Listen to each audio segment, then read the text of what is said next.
Okay, so I'll be presenting my project on anti-Asian racism during the COVID-19 pandemic.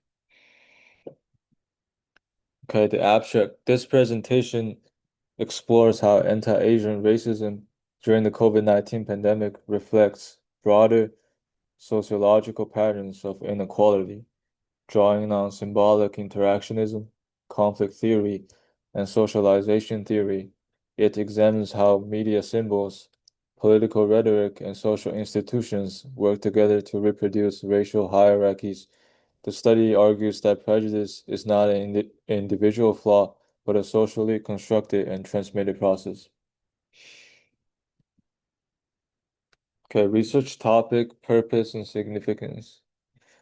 Um, the purpose this research investigates how racism against Asians and Asian Americans intensified during the pandemic and how it reveals the social mechanisms that maintain inequality in the US.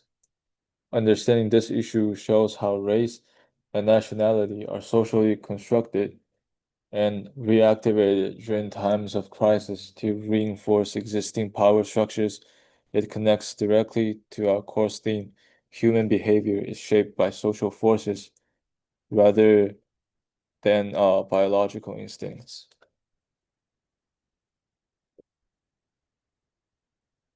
Okay, my thesis statement, anti-Asian racism during the COVID-19 pandemic demonstrates how symbolic interactionism, conflict theory, and socialization theory intertwined to reproduce racial inequality in American society. Media and political discourse frame Asians as carriers of the virus. Economic competition deepened intergroup conflict, and social institutions normalized discrimination through the transmission of values and norms.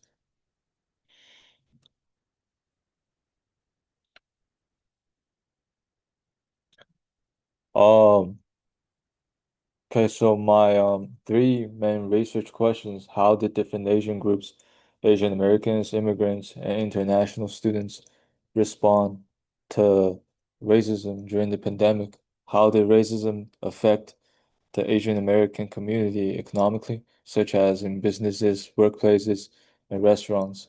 How did political rhetoric and media phrases like China virus or Kung flu shape public attitudes toward Asian Americans?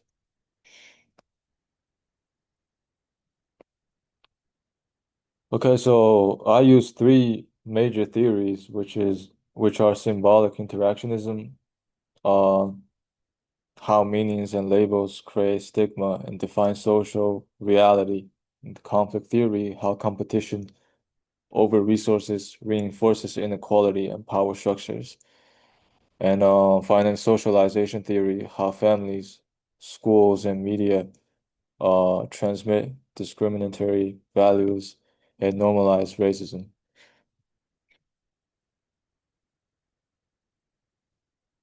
Okay, so we will begin with symbolic interactionism.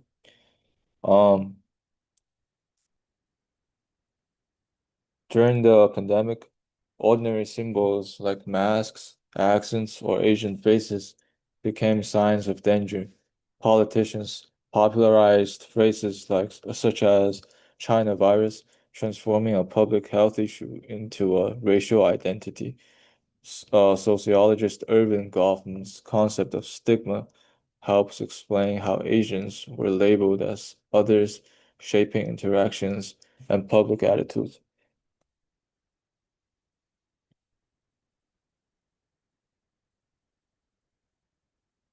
Um, so this is like how these symbolic meanings played out in more specific ways. For example, masks, accents, and Asian faces gain racial meaning.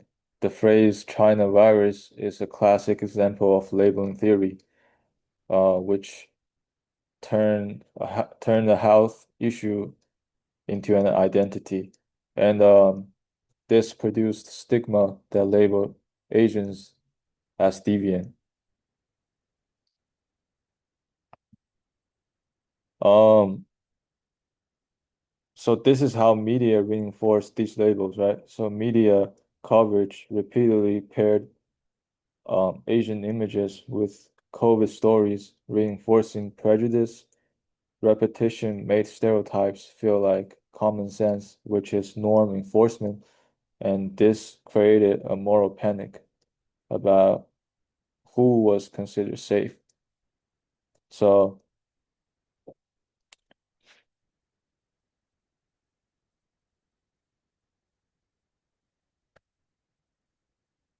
um,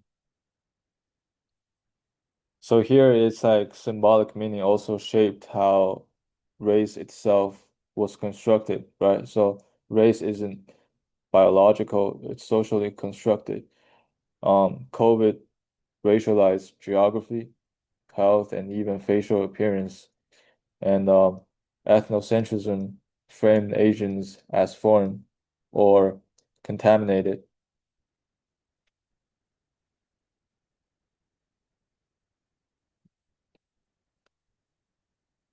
And we can also see this in everyday micro interactions. So microaggressions, like where are you really from, affected social identity.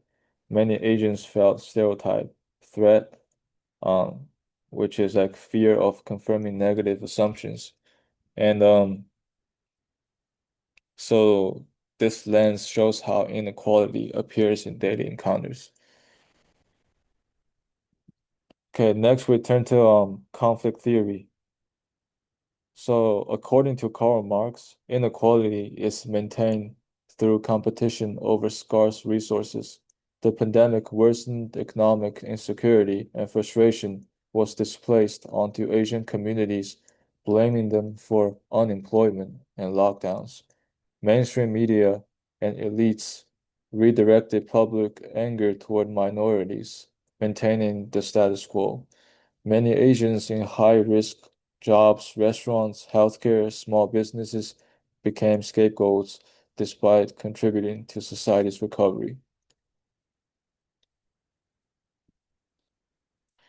Okay, so crisis magnify inequality and elites redirected anger toward Asians by relying on the model minority myth. Blame China rhetoric created false consciousness, shifting blame away from policy failures. Um,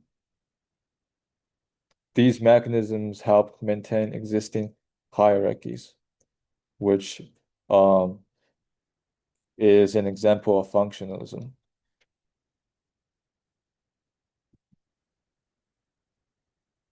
Okay, so this slide shows like discrimination embedded in institutions.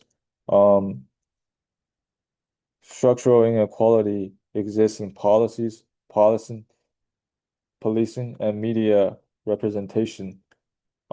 Institutional silence normalized unequal protection for Asian Americans, and inequality persisted even without explicit intent.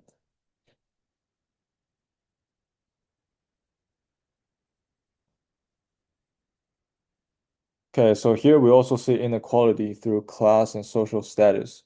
So Asian Americans often hold high education levels and high status jobs, but still face limited social acceptance. This is social stratification. They experience status inconsistency because prestige uh, without full belong. So the model minority myth hides the structural racism behind this. Okay, so here is economic anxiety. Pandemic job losses created fear about limited resources. Working class frustration was displaced onto Asian communities. Scapegoating masked deeper capitalist inequalities.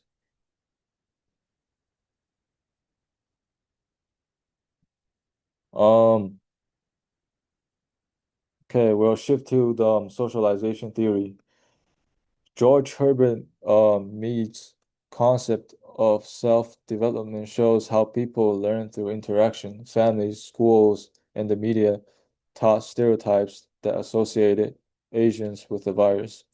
News often paired pandemic stories with images of Asian cities or masked faces, reinforcing stigma. At the same time, resocialization occurred through movements like Stop Asian Hate, which encouraged empathy and collective solidarity. Okay, so we'll break this down further. Prejudice is learned through family, peers, and media. Jokes, uh, headlines, and memes socialize fear. This creates a culture of prejudice that shapes identity. Um, Children learn racial cues like virus from China, which is an example of intergenerational transmission. Schools and media reinforced these ideas, which is secondary socialization. Racism is reproduced even without intention. Um,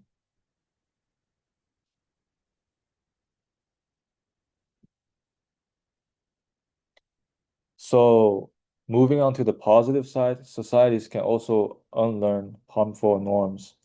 So movements like Stop Asian Hate disrupted old norms. Protests and education demonstrated collective action. Um, Resocialization shows that societies can adopt new values.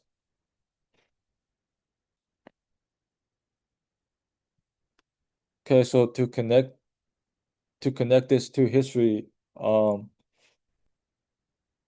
I want to like revisit two major examples of racial exclusion. The first one is Chinese Exclusion Act of 1882. The Chinese Exclusion Act existed primarily because white American workers feared economic competition from Chinese laborers and pressured politicians to act. These economic anxieties mixed with deep racial prejudice and nativist ideology, leading to the first major federal law to ban immigration based on race and nationality. As a result, the Chinese were scapegoated for broader social and economic problems in 19th century America. Uh, so a similar pattern appeared during the World War II, which is the intern of Japanese Americans. Uh, it happened because wartime fear and combined with racism and political pressure, despite a lack of evidence, right? So Japanese Americans were assumed to be a threat. So also, economic motives and weak political protection allowed this violation to happen.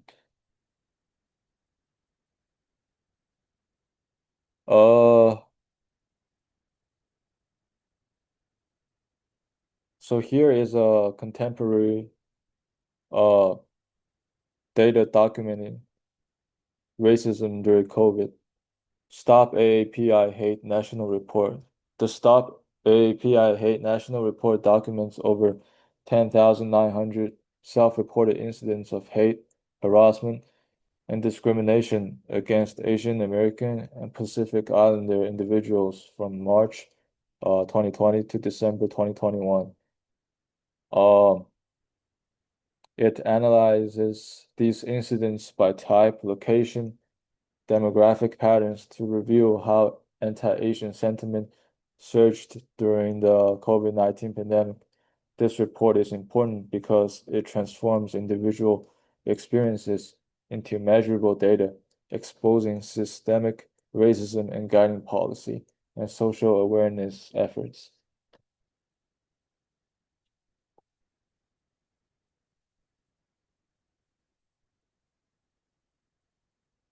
Okay, so key data.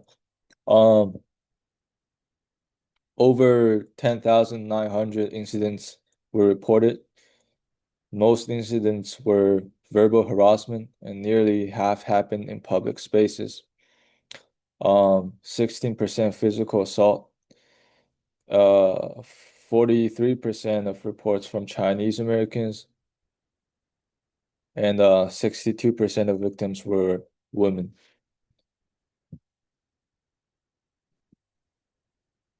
Okay, so this is where the intersection theory comes in. Um, Definition, intersection theory explains how race, class, gender, and other social identities intersect to produce unique experiences of oppression or privilege. So here, Asian American women disproportionately experienced hate incidents, around 62% of reports. This highlights how gendered and racial discrimination overlap. Okay, my conclusion. Anti-Asian racism during the pandemic was more than just a moment of hate. It was a reflection of deeper, ongoing social inequalities. By analyzing it through sociological theories, we can see that prejudice is learned, transmitted, and reinforced through institutions. Recognizing this helps us move toward structural change, not just surface level awareness. Okay, these are my references, and that's it.